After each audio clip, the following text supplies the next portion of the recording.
Hello mga karusas, nandito ulit tayo ngayon sa kusina. Samahan niyo ako, magluto tayo o maggawa tayo ng pizza ala sambusa. Para sa Ramadan kasi request ito. Ayan, may cheese tayo, may black olives, may bell pepper, may pizza sauce tayo. So mas maganda yung ready-made na para hindi na tayo maggawa pa. Paghaluin lang yan natin lahat mga karusas. Sabay-sabay na ilagay natin sa mixing bowl. Ayan, masarap yan mga karusas kasi sabi ng friend ko sobrang sarap daw, nakagawa na siya ng ganyan. First time ko pang gagawa ng ganito mga karusas. Pero nakatikim na ako one time sa friend ko. Binigyan niya ako ng isa, napakasarap. Tapos, lagyan natin ng grated cheese. Kahit anong klaseng grated cheese, mga karusas. Paghalo-haloin lang natin ng maayos, mga karusas, hanggang ma-mix talaga yung mga ingredients niya. Tapos, lagyan na natin ng pizza sauce. Paghalo-halo lang natin. So, wag lang nating damihan, tama-tama lang na hindi dry at saka hindi masyadong maraming sauce kasi magbasa, sobrang basa na pagprito mo. Pagprito maglalabas yung mga sauce, yung sauce at saka cheese. So, tama-tama lang ang paglagay ng pizza sauce. Ayan, halu-haluin lang natin ng mabuti. Ganito lang kasimple mga karosas. Madali lang siya gawin kasi paghalo-halo lang lahat. Dagdagan pa natin ng konti.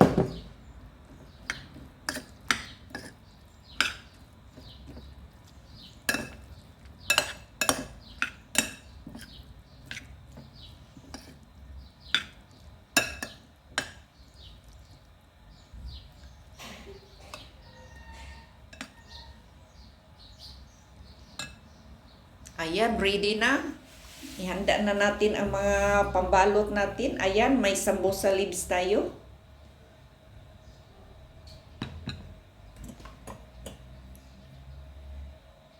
May niluto tayo na flour para pangdikit kasi pag hindi mo dikitan, lalabas yung mga cheese niya.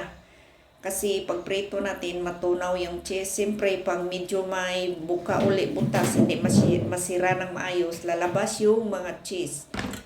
Kailangan saradong-sarado. Handa lang natin.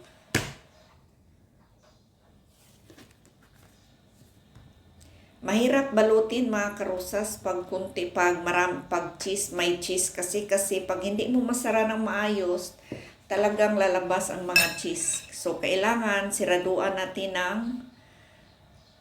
lagyan natin ng niluto na harina para hindi lalabas yung mga cheese. Ganyan lang pagbalot mga karosas, kailangan may pangdikit. Ayan.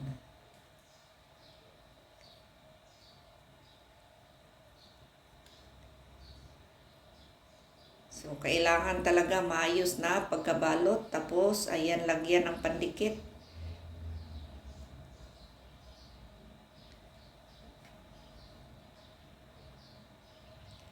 Ganyan lang kasimple mga karosas.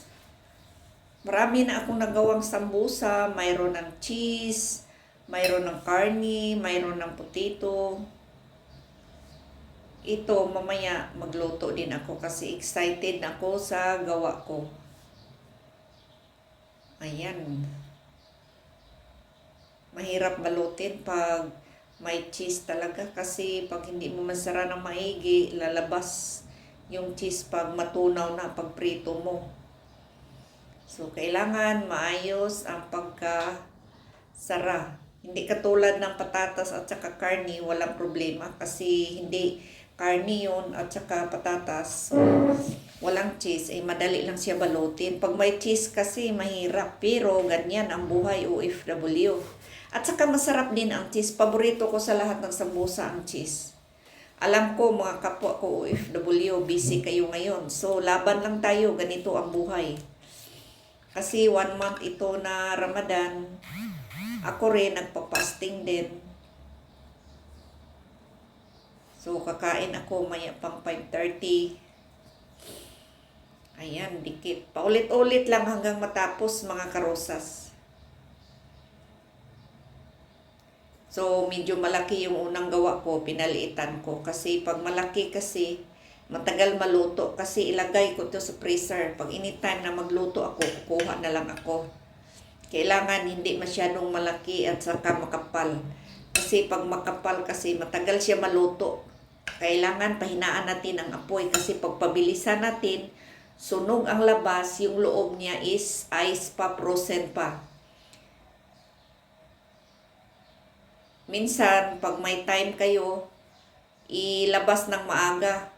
Ipangit naman pag matagalan kasi sa labas. So, kailangan mga 30 minutes o 30 minutes bago iluto, ilagay natin sa labas.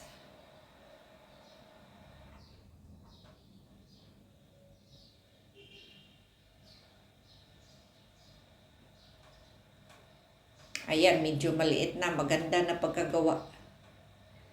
Kasi first time ko pa gumawa ng sambusa ala pizza. Ayan, kailangan dikitan. Kasi pag hindi mo yan dikitan, lalabas yung mga cheese.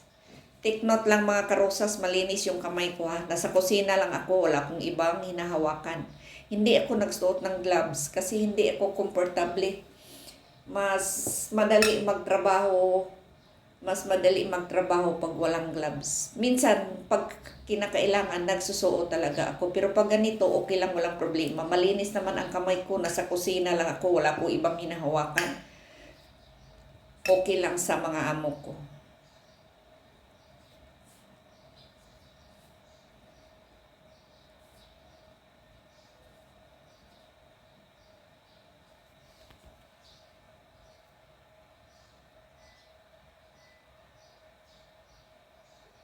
Ayan.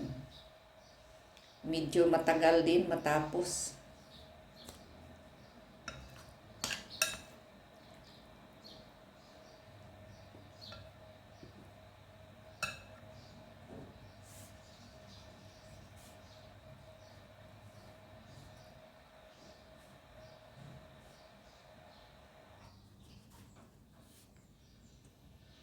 Ganyan lang mga karosas. So, mga kapwa ko OFW, busy-busy kayo. Maraming pagkain ngayon. Kain ng kain tayo kasi marami tayong ginagawa. Pag ganito nga time, marami tayong trabaho. Maraming pagkain, kain ng kain tayo. Kasi mahirap na magkasakit.